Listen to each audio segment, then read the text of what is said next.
Israel और Gaza war ने अचानक से गियर बदल लिया है।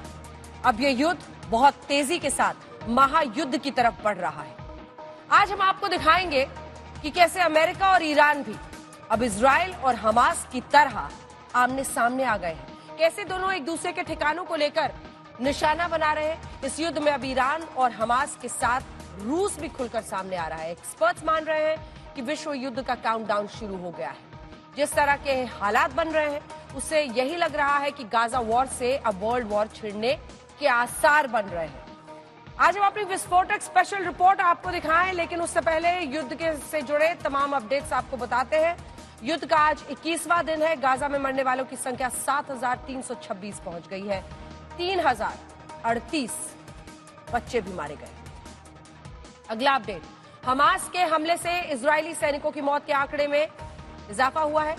7 अक्टूबर को हमले में घायल एक और सैनिक ने दम तोड़ दिया और इजरायल में मरने वालों की संख्या जो सैनिकों की है वो 310 हो गई। आईडीएफ ने 24 घंटे में तीसरी बार गुरुवार रात उत्तरी गाजा में जमीनी रेड की और हमास की चौकियों पर हमला किया, जिसमें से कुछ गाजा शहर में मौजूद थे। इजरायली सेना के मुताबिक उनके निशाने पर हमास के सदस्य एंटी टैंक मिसाइल लॉन्चिंग और साथ ही हमास मुख्यालय था। अगली खबर, उधर हमास ने भी इजरायल के तेल अवीव में 4 रॉकेट्स दाग दिए हैं। इजरायल में बॉर्डर वाले इलाकों को खाली करा दिया गया है। इधर लेबनान के आतंकी संगठन हिजबुल्लाह का दावा है कि उसने इजरायल में अल-साद पर गाइडेड मिसाइल से हमला कर दिया है, जबकि अमेरिका, सीरिया, इराक, ईरान से समर्थक संगठनों पर एयर स्ट्राइक्स की है। जवाब में सीरिया से भी मिडिल ईस्ट में अमेरिकी ठिकानों पर रॉकेट्स दागे गए हैं। एक बड़ी खबर यह भी है कि अमेरिकी ठिकानों पर हमले बढ़ने की वजह से 900 अमेरिकी सैनिक अब मिडिल ईस्ट की ओर जा रहे हैं। इधर मिस्र के 2 सुरक्षा सूत्रों ने बताया है कि ये जो आने वाले वक्त में हम देखेंगे रिहायशी जो रिसोर्ट शहर है नुएबा, उसमें एक बम का गोला गिरा है और इस मामले को लेकर अधिकारी अभी भी जानकारी जुटा रहे हैं। इराक के शिया मौलवी जो है मुक्तदा अल सद्र उनका नाम है, उन्होंने शुक्रवार को इराकी सरकार और संसद से इजराइल निरंकुश समर्थन के लिए इराक में अमेरिकी दूतावास को बंद करने के लिए मतदान करने का आह्वान किया है। इधर फिलिस्तीन के प्रधानमंत्री ने वेस्ट बैंक पर इजरायली हमलों की आलोचना के लिए अल जजीरा के साथ बैठक की है। जो आने वाले वक्त में उसका क्या होता है ये भी हम आपको बताएंगे। अब हम आपको दिखाते हैं कि युद्ध पर हमारे सबसे विस्फोटक स्पेशल रिपोर्ट की बारी है। गाजा वॉर कैसे वर्ल्ड वॉर की तरफ बढ़ने के आसार नजर आ रहे हैं। आज से चाहे वो अमेरिका हो या फिर अमेरिका और ईरान के बीच महायुद्ध का अलार्म बज उठा है, क्योंकि आज अमेरिका ने पहले सीरिया और फिर इराक में ईरान के जो समर्थक हैं उन सब पर एयर स्ट्राइक्स कर दी। जवाब में सीरिया से भी अमेरिकी ठिकानों पर रॉकेट्स दागे गए। ईरान ने 2 कदम ऐसे उठा लिए हैं जो खतरनाक है। पहला कदम, ईरान के कमांडर ने कहा है कि गाजा पर इजराइल बमबारी के सिवाय कुछ नहीं कर सकता।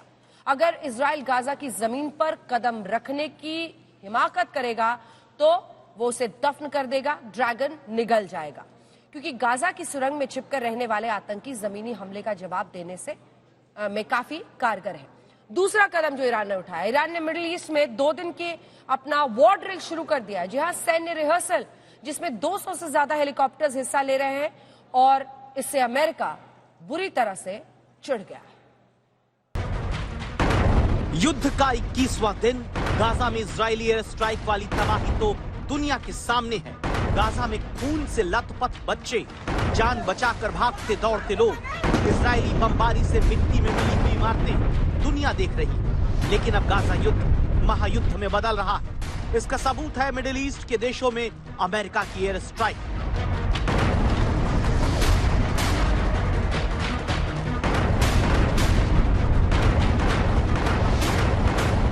अब तक तो इजराइल और हमास के बीच युद्ध छिड़ा रहा, लेकिन जैसे ही इस युद्ध के बीच में ईरान कूदा, अमेरिका ने एंट्री मारी, सीधे ईरान को टारगेट करना शुरू किया।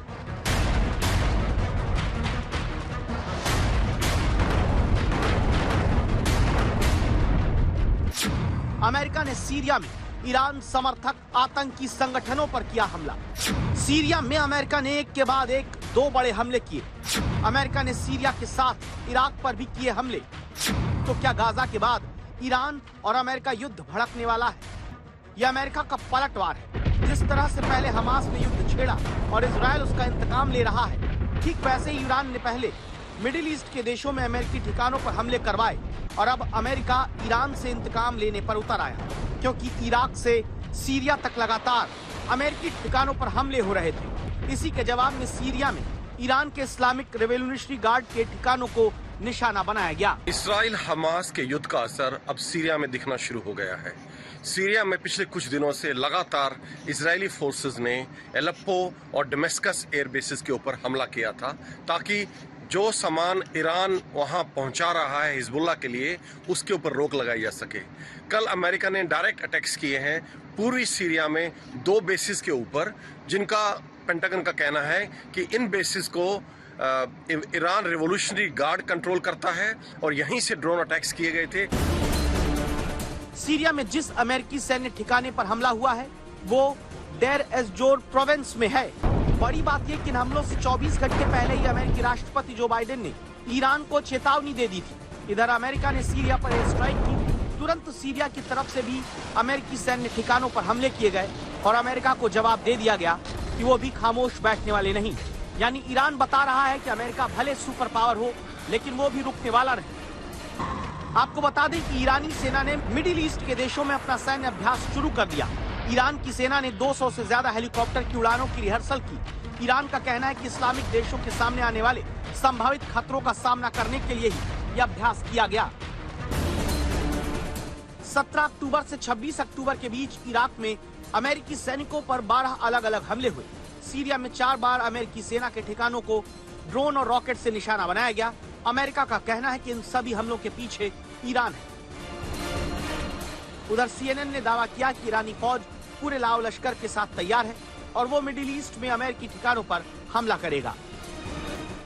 CNN ने अमेरिकी खुफिया खबरों के हवाले से दावा किया कि ईरान समर्थित आतंकी गुट सीरिया, इराक और कई अरब देशों में तैनात अमेरिकी सैनिकों पर हमला करने वाले हैं। ईरान बार बार एक ही बात कह रहा है, वो ये कि गाजा में जितनी एयर स्ट्राइक हो रही उसमें इजराइल के साथ अमेरिका भी शामिल है। उधर इजिप्ट ने भी दावा किया कि ताबा में अस्पताल के पास अनजान ड्रोन से हमला किया गया। 6 लोग घायल हुए। अब तक हमास और इजराइल के बीच होते युद्ध से दुनिया चिंतित रही, लेकिन जिस तरह से अमेरिका और ईरान के बीच भयंकर तनाव बढ़ा हुआ है, ऐसे में इस युद्ध के महायुद्ध में बदलने की संभावनाएं और तेज हो गई हैं। श्वेता सिंह के साथ शिव अरूर, तेल अवीव, इजराइल आज तक।